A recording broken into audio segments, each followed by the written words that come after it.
खातून जन्नत रज़ी अल्लाह ताला अन्हा, जिसे नबी पाक सल्लल्लाहु अलैहि वसल्लम ने अपनी जिगर का टुकड़ा फरमाया, आपकी खुशी में सरकार की खुशी और आपकी नाराजगी में सरकार की नाराजगी, आपकी तकलीफ में सरकार की तकलीफ है, आपकी राहत में सरकार की राहत है। और फिर ये खुसूसियत है खातून जन्नत बीबी फातिमा रज़ी अल्लाह ताला अन्हा की बेटी से नबी पाक सल्लल्लाहु अलैहि वसल्लम का नस्ब चला कि क्या बात रजा उस चमनिस्तान करम की, ज़ारा है कली जिसमें हुसैन और हसन फूल। नबी पाक सल्लल्लाहु अलैहि वसल्लम के दुनिया से पर्दा फरमाने के बाद किसी ने आपको मुस्कुराते नहीं देखा, सिवाय उस वक्त जब आपके जनाजे के लिए तैयार किया गया, जिसमें इंतकाल के बाद जिस्म को रखते हैं और उसका जो पर्दे का जो इत्तमाम किया गया कि किसी गैर मर्द की नजर भी कफन मुबारक पर ना पड़े, तो बस वो एक में इंशाल्लाह दुनिया से जाते हुए भी मेरा पर्दा सलामत रहेगा। इनके मकाम मर्तबे का ये आलम है कि जब क़यामत के दिन इनकी सुबारी आएगी तो 70,000 हुरों के जुर्मट में आपकी आमद होगी और कहा जाएगा अहले महशर अपने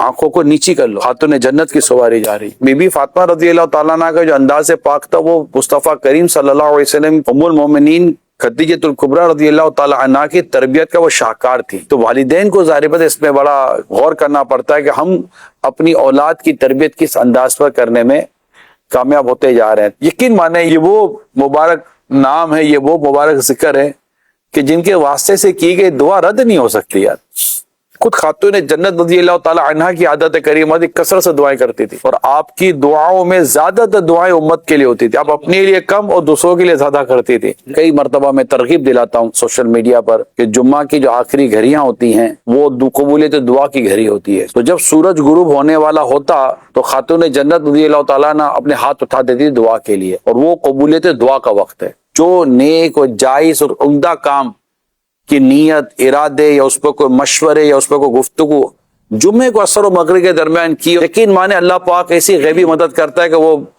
होता चला जाता है। और कहूँ कि अगर आनन फानन हो जाए तो शायद ये भी गलत ना हो। रावी कहते हैं कि मैंने देखा कि खातून जन्नत रज़ी अल्लाह ताला अन्हा अपने शहजादों को सुला रही थी और सुलाते सुलाते पंखा जल रही थी।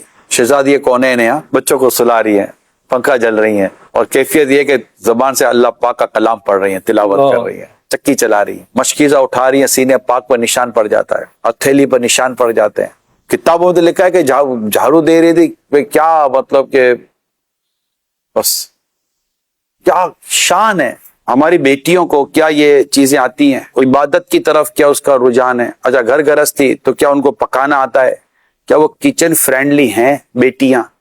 अब मैं बेटियां आपसे भी अर्ज करता हूँ, ये मैं क्यों कह रहा हूँ, आप बच्चियां हो ना, आपने एक दिन शादी होकर रुखसत होना है। मर्द की रुखसत नहीं होती, रुखसती बेटी की होती है। तब जहां आप जाओगी तो वहां पर आप जाके सीखोगी या सीख कर जाना चाहती हो। अगर वहां जाकर सीखोगी तो बहुत आजमाइश हो जाएगी, बातें सुननी पड़ेगी। अगर सुननी पड़ी तो जैसा घर, तो होता यह है कि बेटियों को खुद ही सीख कर जाना होता है। तो अगर इंशाल्लाह मेरी इस्लामी बहनों, मेरी बच्चियों को अगर ये तरबियत हो गई, मैं आपको अल्लाह पाक की रहमत पर नजर रखे, तो इंशाल्लाह शादी के बाद अल्लाह ने चाहा तो आपकी इज्जत होगी, आपका शौहर आपकी इज्जत करेगा, आपके ससुराल में आपकी इज्जत होगी।